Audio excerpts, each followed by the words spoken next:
Compañeros, sean todos bienvenidos a nuestra clase de Derecho Privado del día 18 de septiembre de 2021.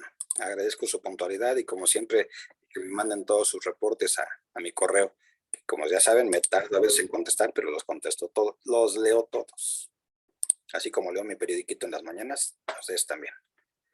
Bueno, la semana pasada nos quedamos un poquito viendo esta parte de el asunto de la extradición y el tratado de libre de las personas. ¿Sale? Entonces vamos a concluir ese tema porque sí es importante concluirlo. Y vamos a dejar aquí a Sandra. Aquí, bueno. Todos nosotros, bueno, pues estamos al pendiente de estas noticias que nos van llegando y por eso los vamos a... El asunto de Florence Cassés es un caso que no se ha acabado, sigue pendiente.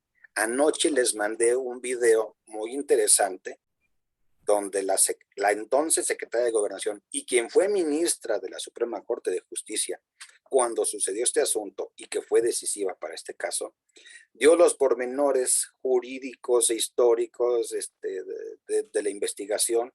Y si fueron ustedes, pues ahí duchos en observar, es un video de 8 minutos, porque aquí sería difícil pasar esos 8 minutos.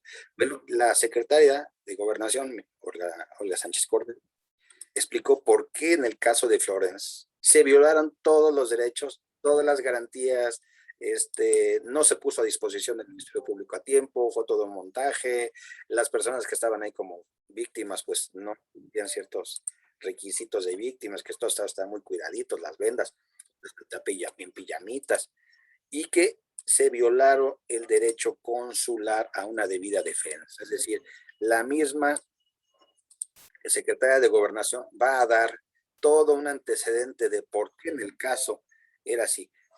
Cuando esto sucede, pues había muy poca información para nosotros, hoy tenemos casi toda la información.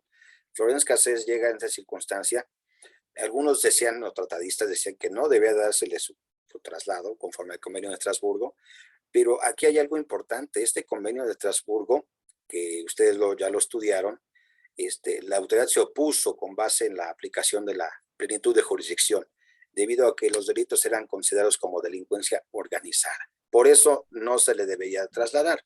Ahora, otra cosa que no está aquí es que en el convenio de Estrasburgo, en el artículo 8, y ahorita déjenme, se los comparto, lo tengo por acá.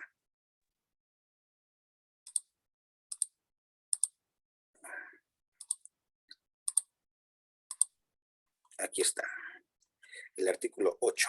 Fíjense bien lo que dice, y por estas circunstancias, el gobierno de aquel entonces, presidente de México, ay, se me complica luego la... La puedo dejar aquí, entrar aquí me están pensando. Aquí está.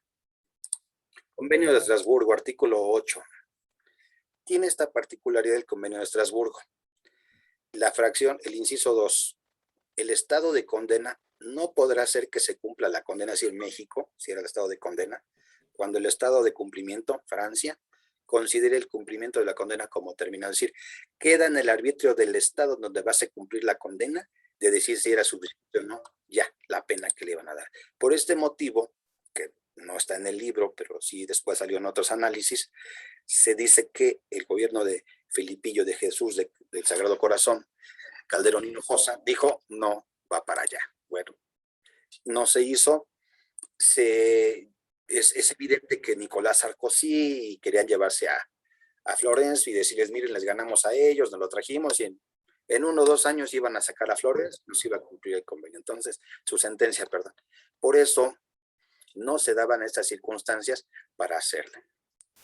Este es uno de los pequeños trucos, como otros legales, de que se dijo, sí te la suelto, pero si vas a hacer de que te la vas a llevar y la vas a soltar cuando tú digas, mejor no te la suelto. Salió por otras circunstancias, por eso les mandé el video, porque se violaron muchos derechos procesales, el no poner a disposición inmediatamente del Ministerio Público, no contar con el traductor, no se le dio tiempo aviso al consulado, fue todo todo un teatro mediático lo que estaba ahí viendo. Entonces la Suprema Corte con toda justicia dijo que se libere a la acusada.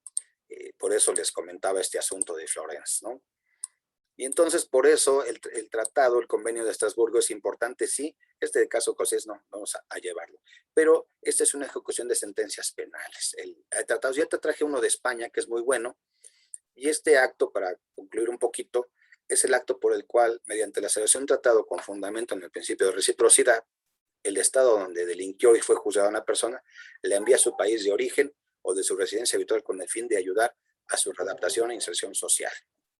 Entonces, bueno, el principal objetivo es la readaptación social, sí, y la extradición tiene como fin aplicar sanción y evitar la impunidad. Son distintos. Esto estamos platicando en el público, porque también toqué un poquito del asunto. Estábamos haciendo tratados y convenios internacionales y platicaba de esto.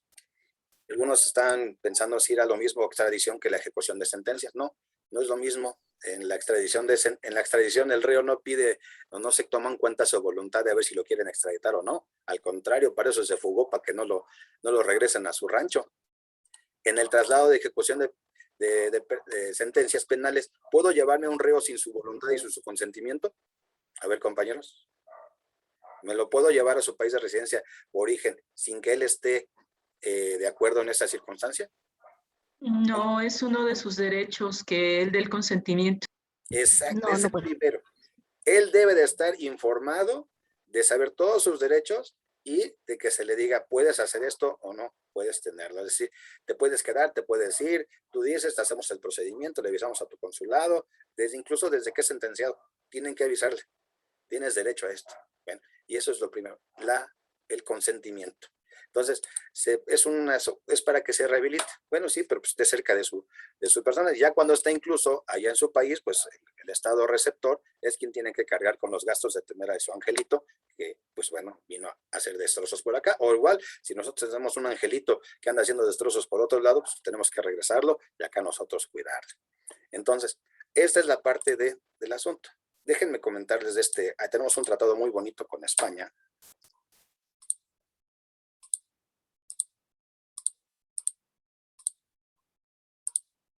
Aquí está.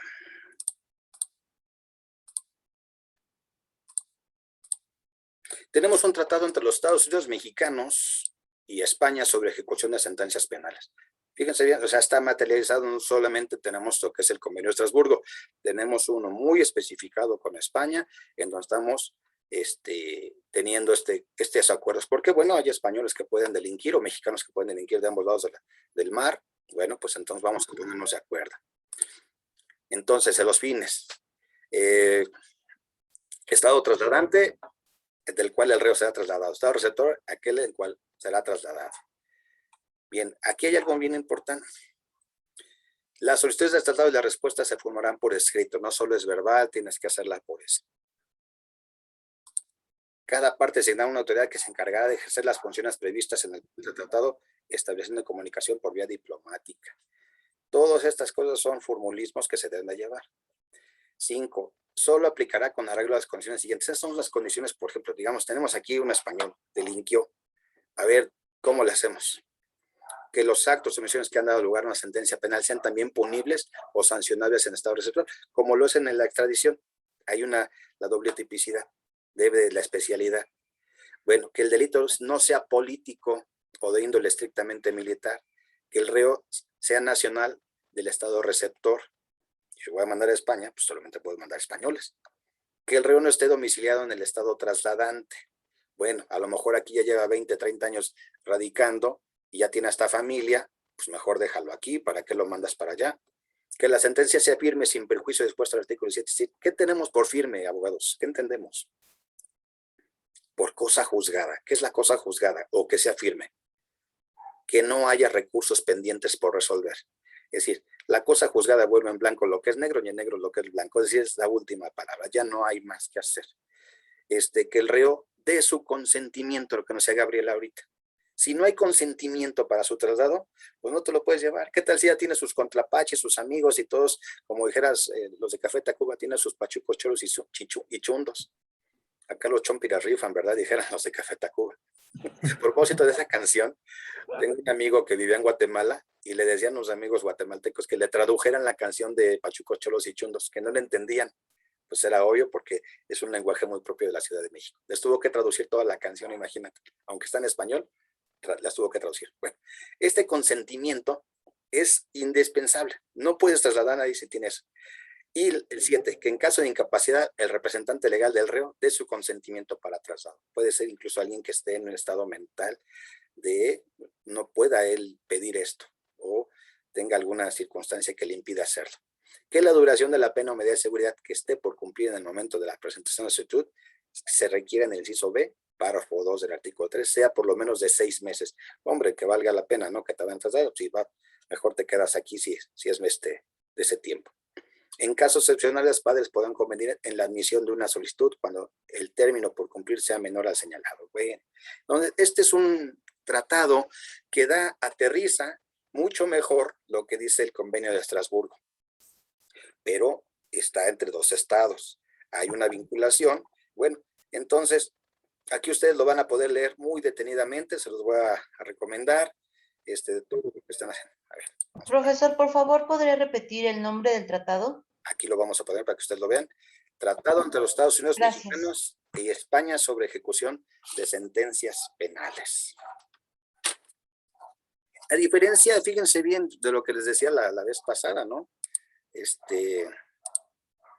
Déjenme aquí al otro. Fíjense bien aquí, les había dicho de los trucos judiciales. El tratado de extradición entre el gobierno de Estados Unidos mexicanos y el gobierno de la República de Guatemala. Bueno, pues también tenemos extradición. Y fíjate cuando te decía del truco judicial, ¿no? Pero antes, fíjate, en el 15, artículo 15. ¿Hay alguien que quiera entrar? No.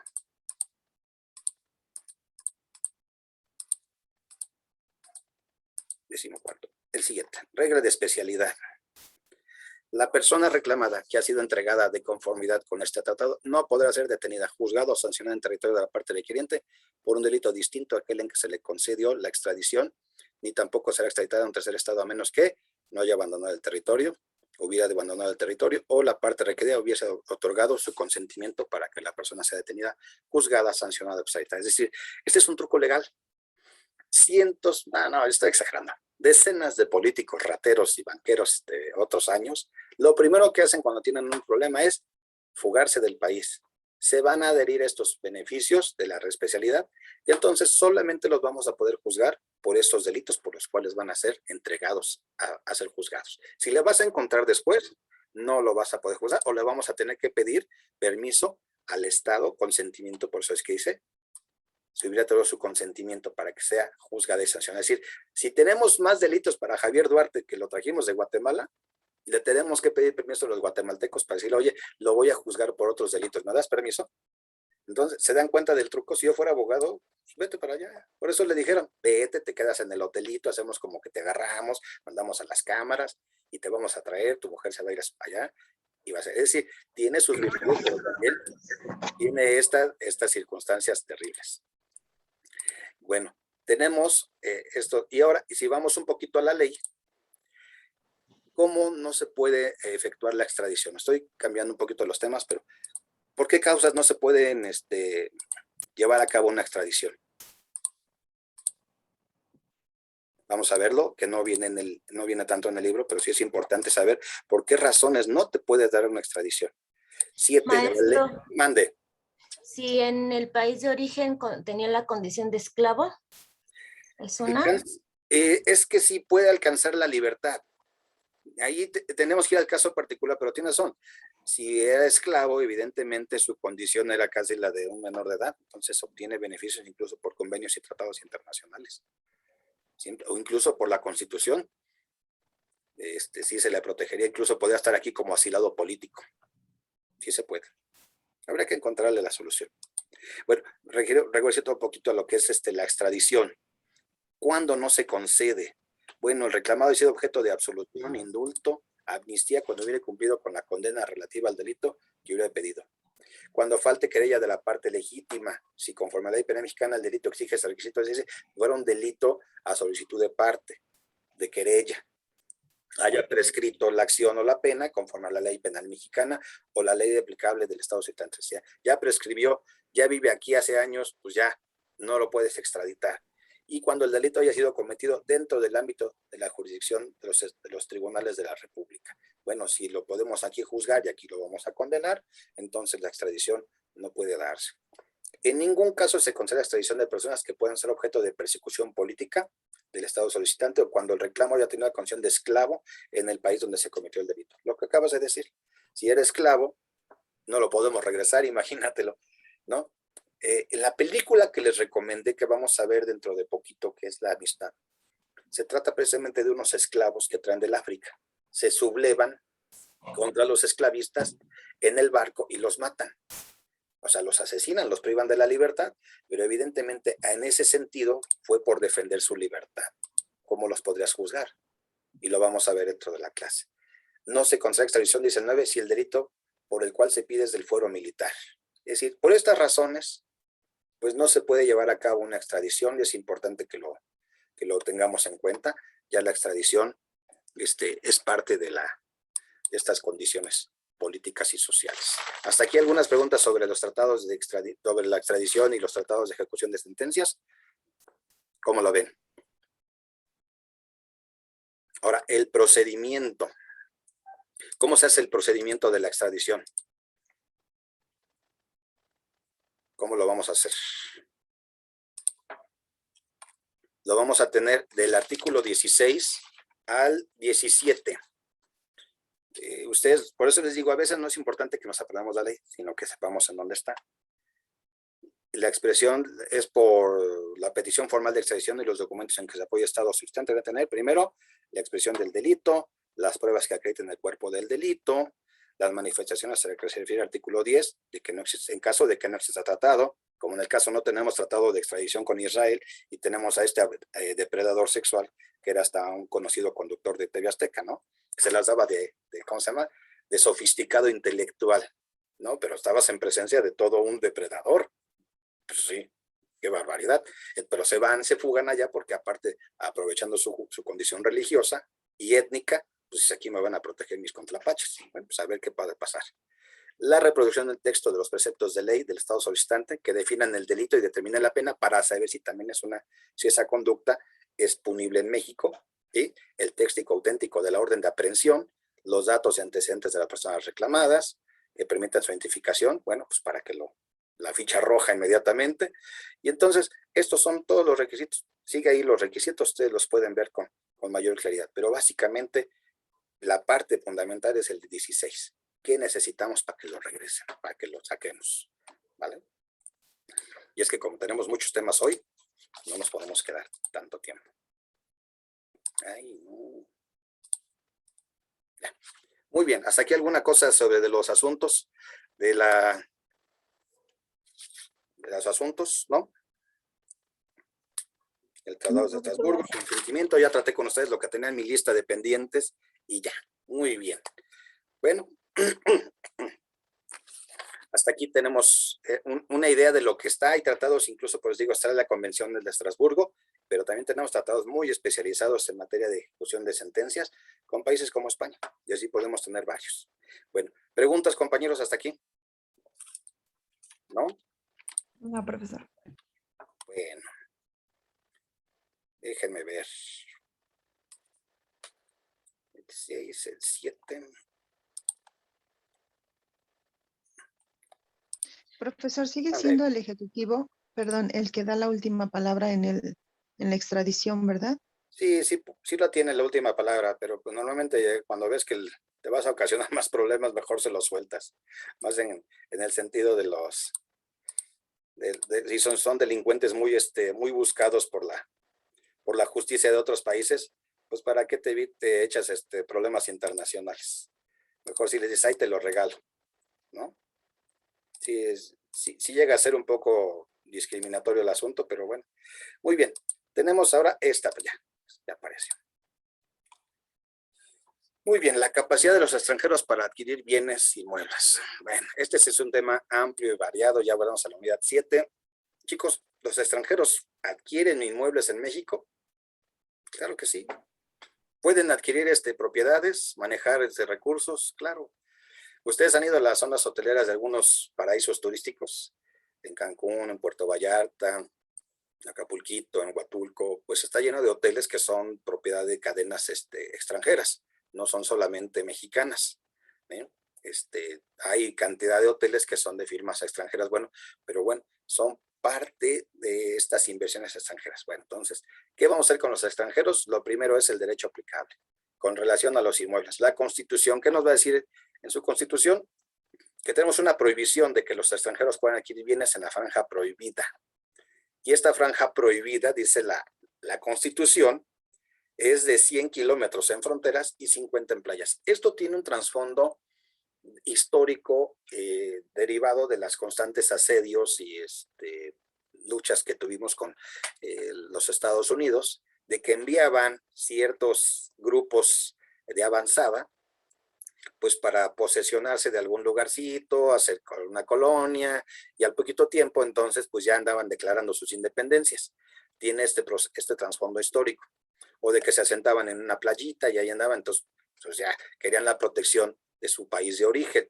Por eso está esta reminiscencia de la cláusula Calvo. Carlos Calvo era un jurista argentino que vio este problema mucho porque llegaba mucha migración europea a Sudamérica.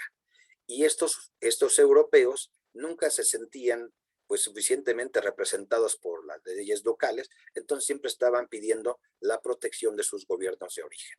Entonces esto causaba un problema, porque entonces no que se querían someter a la jurisdicción de los gobiernos nacionales. Y evidentemente va a dar origen a esto que es la cláusula Calvo.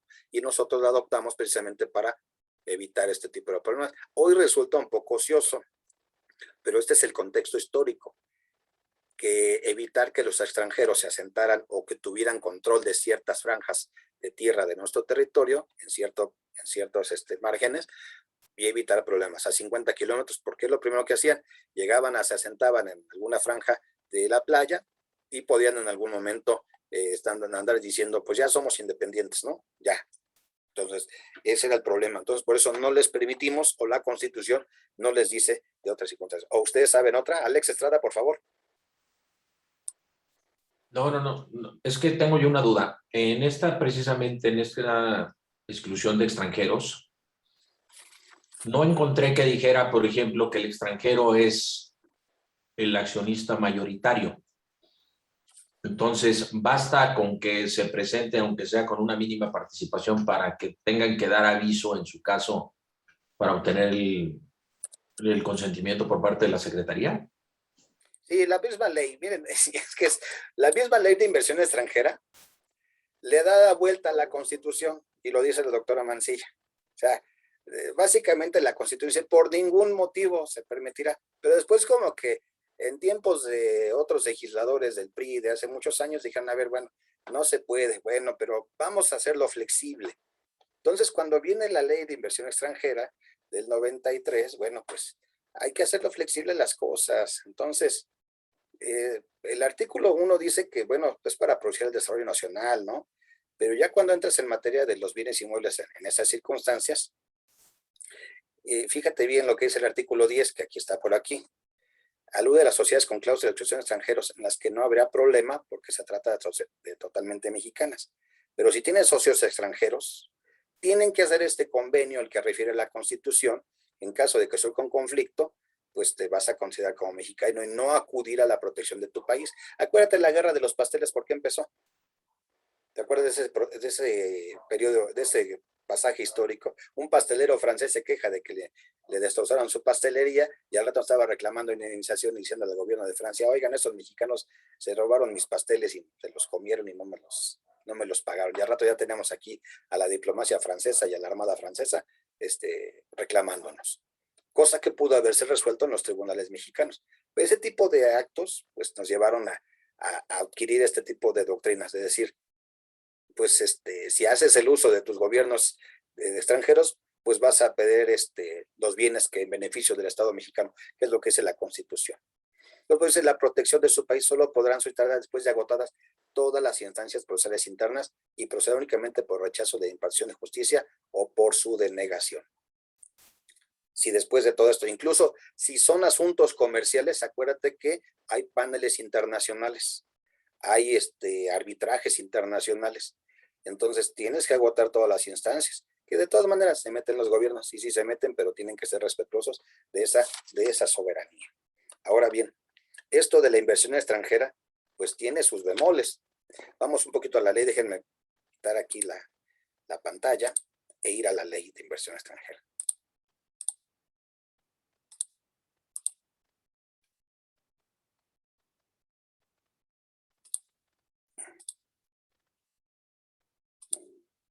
No, este no es. Que luego se quiere poner bien.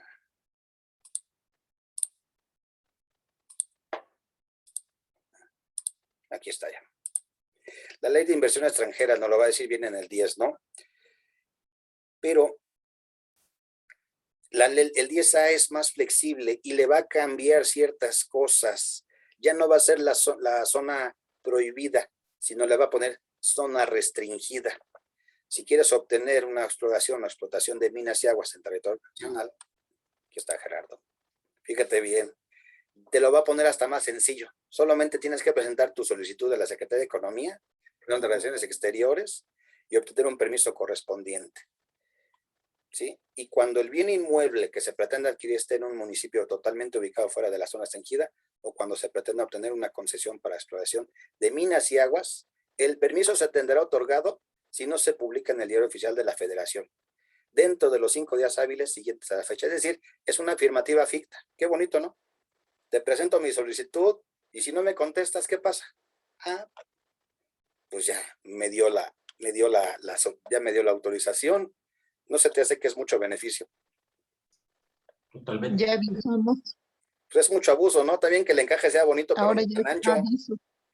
Pues sí, pero eso son de las cosas que dices, bueno, ¿por qué lo hacen? O sea, solamente ellos lo saben. Ahora bien, le inventaron algo para que los extranjeros pudieran acceder a las zonas restringidas. Y entonces se buscaron una figura del derecho mercantil, y es el fideicomiso sobre bienes inmuebles. Qué bonito. A ver, espérate. Si tú te vas ahorita a Baja California, en Ensenada, hay cientos de jubilados estadounidenses que tienen casitas en la playa. Montones.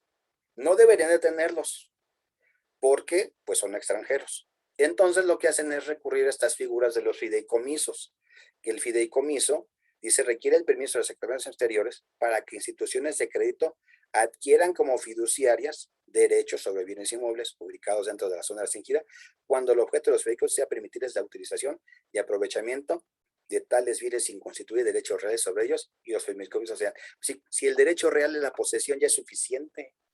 La posesión es un derecho real. Ya, de entrada, es una contradicción, sin constituir derechos reales. Bueno, si tienes una casa que la estás ocupando y tienes la posesión, ¿no es un derecho real? Pues no entiendo qué sea. Si tienes un arrendamiento, ¿no es un derecho real? Pues claro que son derechos reales. Entonces te lo pone sociedades mexicanas con cláusula de exclusión extranjero y personas físicas o morales. El fideicomiso es una figura del derecho mercantil que se aventaron por allí. ¿Qué es un fideicomiso? A ver, mis contadores o los que les gusta el mercantil, ¿qué es el fideicomiso? Que el fideicomiso es el mejor modelo para robarse dinero público. Así, es la mejor manera. ¿Quieres robarte dinero público legalmente? Hazte un fideicomiso. Y les tengo aquí, les quiero compartir un librito esta mañana para... ¿Es el traslado del patrimonio? O sea, como que lo protege para un fin en específico y que ya no se puede tocar, ya es inembargable y todo eso. Tiene sus asuntos. Miren, hay un librito muy bonito que aquí les estoy compartiendo, pero ahorita se los voy a pasar si quieren por una liga. Cómo funciona un fideicomiso, pero básicamente aquí es quien transmite sus bienes o derechos para que se lleve a cabo un fin lícito y determinado. En este caso es un libro sobre fideicomisos públicos y tiene una persona que se llama el fiduciario, quien va a recibir los bienes para administrarlos y cumplir el fin que le encomendó el fideicomitente, que es la que va a otorgarlo, a dar los bienes. Y tenemos el fideicomisario, a quienes beneficia el fideicomiso. Un ejemplo muy clásico, muy sencillo: un señor que es adinerado, tiene mucho dinero, tiene un nieto al que quiere muchísimo, pero sabe que el papá de ese niño, que es el yerno, es un mantenido holgazán bueno para nada, sabe que si le deja el dinero al papá, ¿qué va a pasar? Se lo va a chutar. Pues, todo menos en el beneficio del niño. ¿Qué hace entonces el abuelo adinerado? Pues va como fiduciario, tiene sus bienes, le entrega al fideicomisario esos bienes para que cuando el niño fiduciario, para que cuando el niño alcance cierta edad o ciertas condiciones le diga, entrégale ese dinero a mi nieto, para pague su educación, pague sus viajes, lo que necesite, o simplemente para que él lo disfrute, pero ya él, es decir, es el fideicomisario. Entonces, no es una figura muy difícil. En este caso, el fideicomitente, bueno, el Estado mexicano muchas veces a través de organismos como Fonatur o ciertas secretarías compran los bienes, adquieren las tierras, se las entregan a una institución fiduciaria como son los bancos, y estos bancos entonces sí ya le dan a los gringuitos y a todos ellos, dicen, te voy a prestar a vender esta casita, te la voy a dar por 50 años, porque acuérdense, ¿cuánto tiempo puede durar un fideicomiso de estos? Dice el artículo 50 12. años. ¿Y es renovable por otros? 50. 50. Qué maravilla, ¿no? Esta es pregunta, incluso creo que se las puse de examen, ¿no? Entonces, la ley general de títulos de operaciones de crédito que dice como una operación de crédito, en virtud de la cual, aquí está, el fideicomitente transmite a la institución fiduciaria la propiedad o titularidad de uno o más bienes o derechos, según sea el caso, para ser destinados a fines listos y determinados, encomendados a la realización de dichos fines. Este librito está muy bueno, se los voy a recomendar, porque habla sobre los fideicomisos públicos. No lo iba a compartir Sí, en se los el voy a WhatsApp. pasar. Ahorita se los compartimos. Fíjense, hay unos fideicomisos maravillosos. Habla de...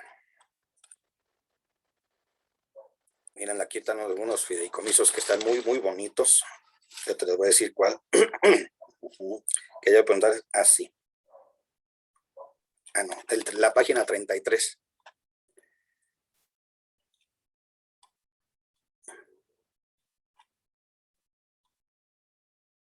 Hay fideicomisos del Poder Legislativo. Este me encanta. Fideicomisos constituidos por la Suprema Corte de Justicia de la Nación, Fideicomisos de pensiones complementarias para servidores públicos de mando superior. Nada más tienen 602 millones. Pensiones complementarias para mandos medios superiores, 2.125 millones. Plan de prestaciones médicas y complementarias de apoyo económico extraordinario a empleados del Poder. Administración de recursos para la venta de aplicaciones de la Suprema Corte y financiamiento de nuevas publicaciones. Remanentes del presupuesto de años anteriores y Fondo Nacional para el Fortalecimiento y Demolición de la Impartición de Justicia. O sea, tienen sus buenos recursos. Estos fideicomisos no creo que los haya tocado el presidente, porque son de la Suprema Corte. Y así les puede dar de varios, el Consejo de la Judicatura. Este es maravilloso. Fíjate este. Fideicomiso para el mantenimiento de las casas habitaciones del Infonavit de los magistrados y jueces. Pobrecitos, les vaya a hacer una impermeabilizada, que les pongan bien bonitos pisos, ahí está, ¿no? Los fideicomisos. Pensiones complementarias, pobrecitos no se vayan a quedar pues sin sus recursos, como dijera Fox, para sus frijolitos, para el desarrollo de infraestructura que implementa la reforma judicial en materia penal, apoyos médicos complementarios. O sea, cuando lees este libro, sí dices, sí tenía razón el presidente de decirles, oigan, estaban abusando de la figura mercantil. Se los voy a pasar al rato para que lo puedan estudiar. Sí. Ahora, los que lo quieran, si no, pues nada más me dicen quién lo quiere y ya se los paso. Pero bueno, esta figura del fideicomiso es usada por la ley para decirle, oye, vamos a darle la vuelta a la ley. En la Constitución dice, no vas a poder por ningún motivo tener dominio sobre bienes y aguas en la zona prohibida. Ah, pero la ley dice, no es zona prohibida, es zona restringida. O sea, el cambio de los conceptos y las palabras te va a dar la circunstancia. Entonces, regreso un poco a la ley. Déjenme regresarnos a la ley.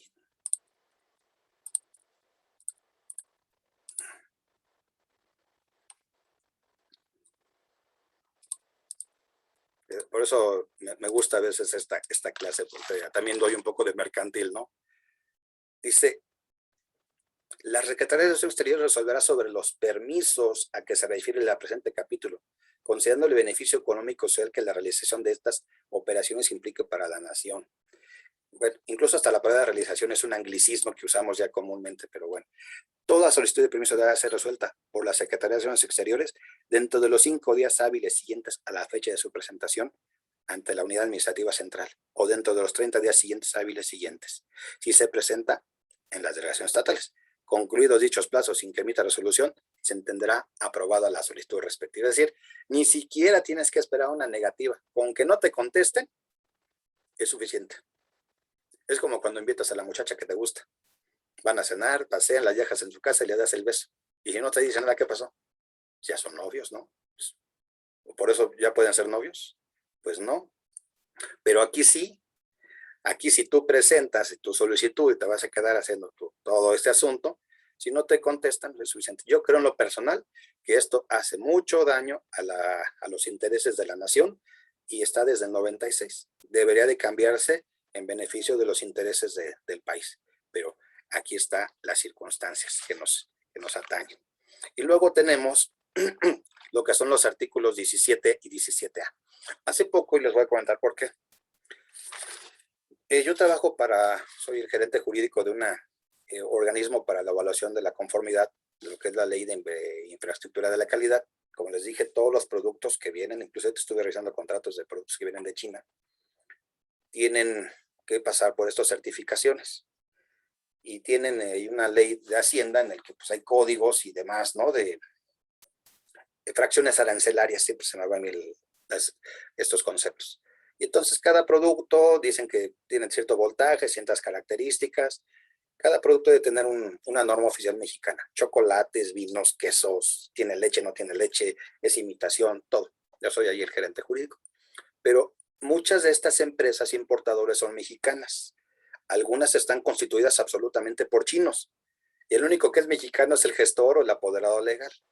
Pero constituyen empresas mexicanas, así ante notario, todos somos extranjeros y se constituyen como empresas mexicanas sin problema. Muchas veces podemos tener empresas que están comerciando en México sin estar constituidas conforme a las leyes mexicanas. Y entonces me dicen las niñas de los contratos, oiga, licenciado, fíjese que tenemos una empresa que no tiene pues su acta constitutiva mexicana, no tiene un domicilio, ¿qué hacemos? No te apures, vamos a ver qué nos dice la ley de inversión extranjera, y me ha ayudado mucho saber esto, incluso para los contadores, ¿no? Entonces, muchas veces tenemos a extranjeros comerciando en México, y a mí me pasa mucho en esta empresa.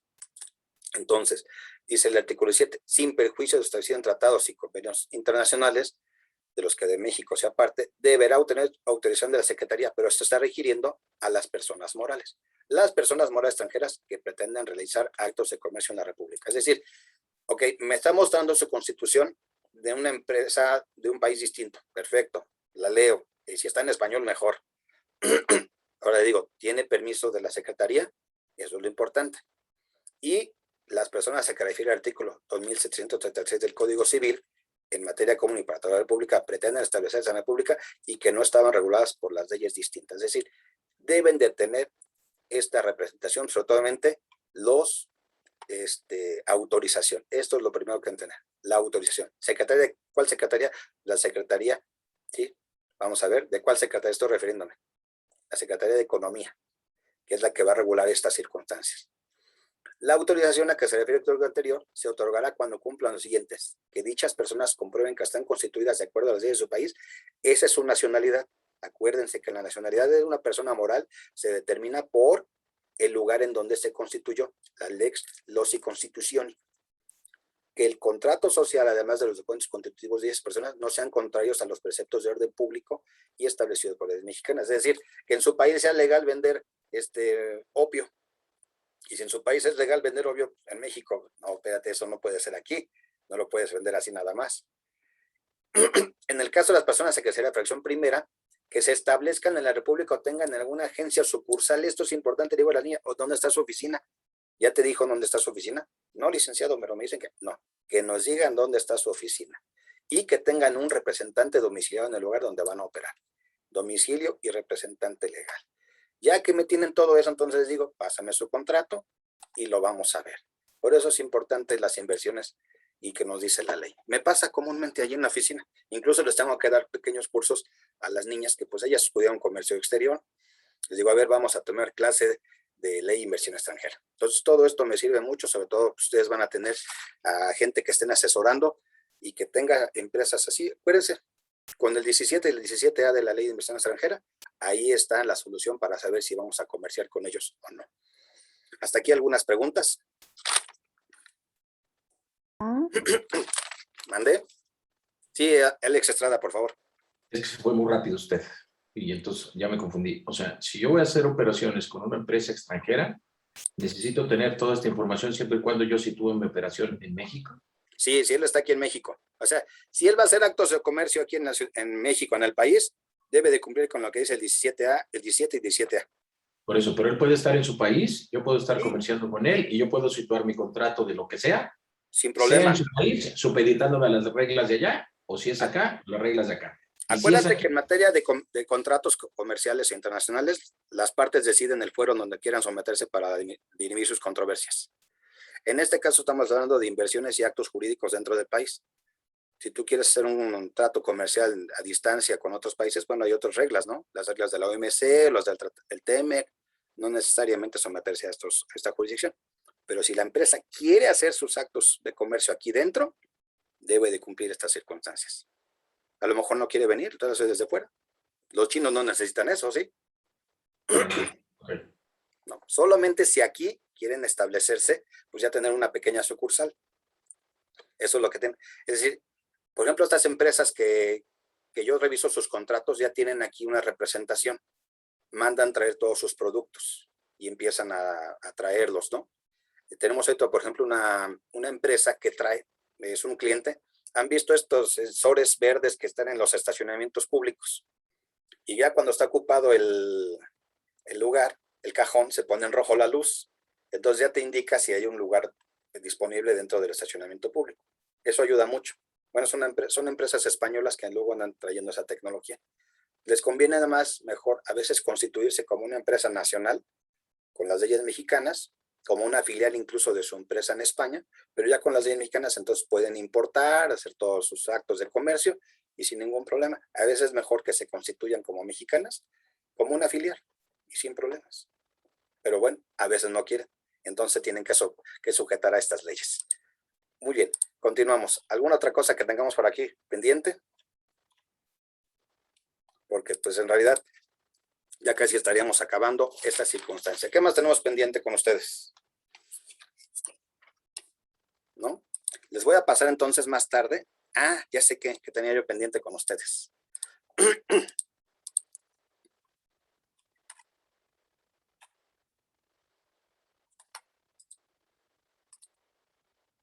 Del fideicomiso. Ya me acordé. ¿Y quiénes pueden ser? Y regresé un poquito así, ya me acordé. ¿Quiénes pueden ser los que hagan los fideicomisos, que operen los fideicomisos? Esta parte es importante porque luego sí he visto que los alumnos no tienen esta película completa. ¿Quiénes pueden operar los fideicomisos? A ver, compañeros. Vamos a ir un poquito a la Ley General de Títulos y Operaciones de Crédito. Y lo traigo para ustedes porque en realidad sí es parte de esta cultura jurídica que ustedes deben de tener. Porque a veces el fideicomiso es una figura muy amplia y muy bonita. Es una figura muy bondadosa que nos permite tener recursos de alguna manera para ciertos fines.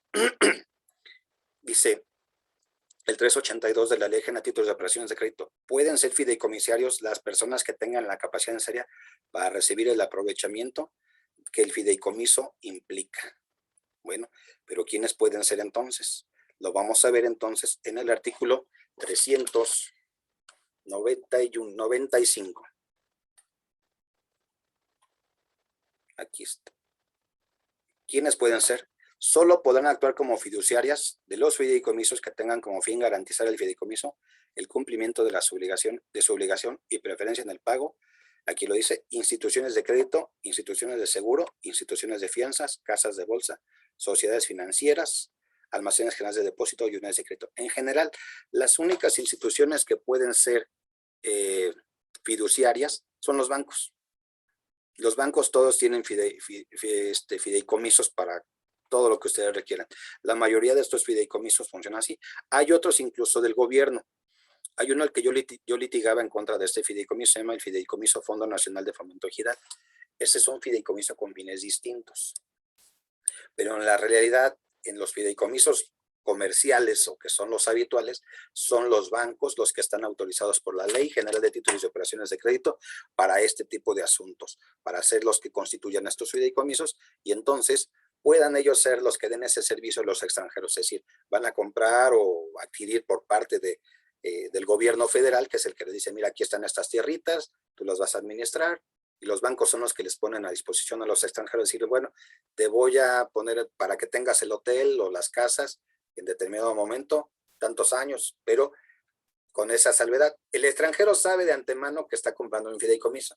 Entonces, una manera muy suave, muy, vamos a decirlo así, bondadosa de violar la ley sin que tengamos que entregar totalmente la soberanía de esos, de esas franjas de tierra en las costas. Por eso el fideicomiso solamente es a través de los bancos. Se los traigo a consideración para que ustedes lo vean. Y evidentemente esto le ha causado bronca. ¿Se acuerdan? Acaba de salir en las redes sociales que dos actores muy famosos estaban muy enojados porque les quitaron sus fideicomisos. Pues ahora entendemos por qué. Salió en las redes que Diego Luna y Gael García les estaban dando al gobierno 160 millones de pesos por los fideicomisos para hacer sus películas. Ahora entendemos pues, por qué estaban interesados en que no les quitaran esos fideicomisos. El problema de los fideicomisos en México es que llegan a ser opacos por una cosa muy importante. Todos los fideicomisos, como son por los bancos, tienen algo que los bancos siempre tienen, el secreto bancario. A ver, mis contadores, ¿qué es el secreto bancario? O los financieros que andan por aquí. ¿Qué es el secreto bancario?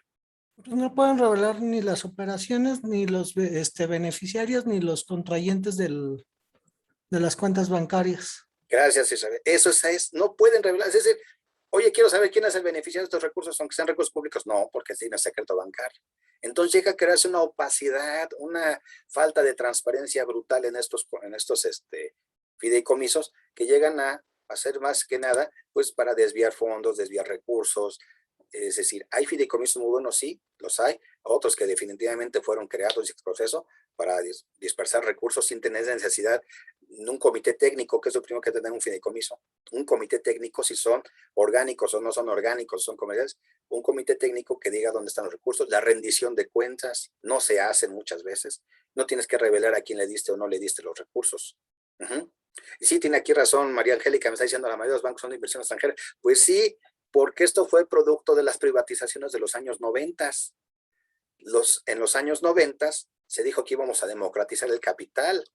Sí, David. Pero también los extremos son malos porque había fideicomisos que sí eran funcionales, por ejemplo, el de desastres naturales. No, ese no te vayas con la finta, decía el secretario de Economía, el anterior, que diga el de Hacienda. Tenía 5,000 millones de pesos en cuenta, pero debía 18,000. Entonces, ¿qué tenía?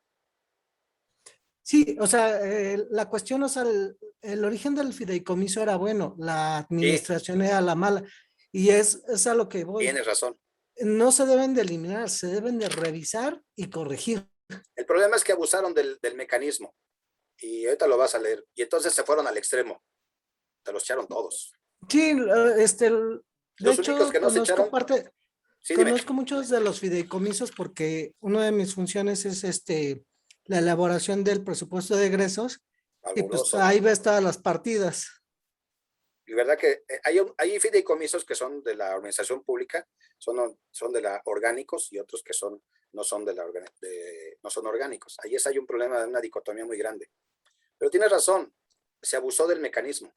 Entonces decía Arturo Herrera, tiene 5,000 millones en activos, pero debe 18,000 en pasivos. Pues ¿qué tiene? Tiene menos 13,000, ¿no? Pues estamos en el peor de los mundos, dice Arturo Herrera. Ahí está el video, así luego se los comparto. Pero bueno, el fideicomiso es bueno, el problema es cómo lo utilizar. Entonces se volvió un problema terrible.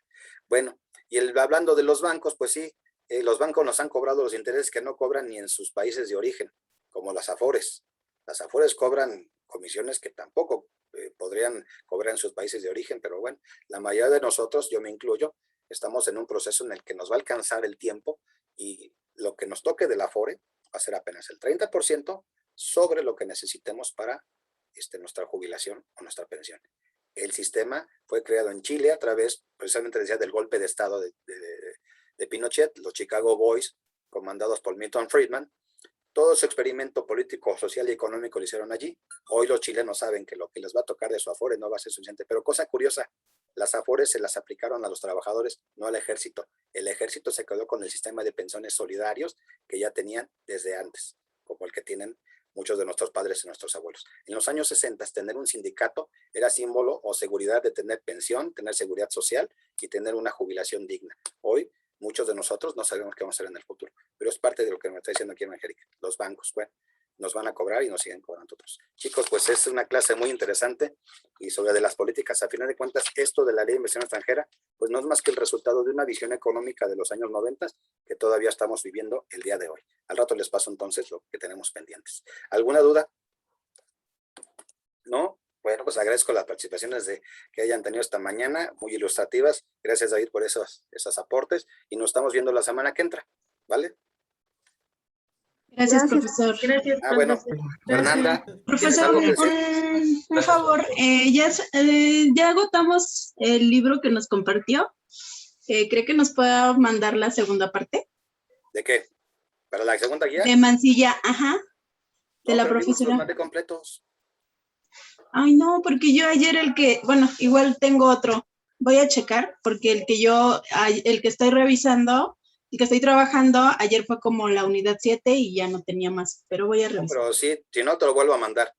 ¿Sale? Ok, muchas gracias, profesor. Libreta, lo que vaya. Si alguien De tiene acuerdo. algo pendiente, pues me dice.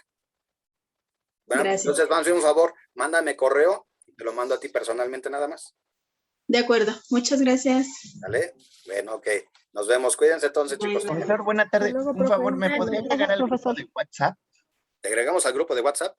Y de favor, es que no entré en las primeras clases, entonces no estoy dentro del grupo. A ver, espérame tantito de una vez. Mejor te paso la... Bueno, sí, Vale. mándame tu número a correo. Yo te añado. Sin O problema. lo agregué aquí dentro del chat. Pero se le manda el correo, si no, sin No, problema. dame un minutito, no te desconectes entonces tú. ¿Vale? Ok, Los demás gracias. nos vemos después. Todavía tenemos un ratito. Gracias, Nos profesor. vemos.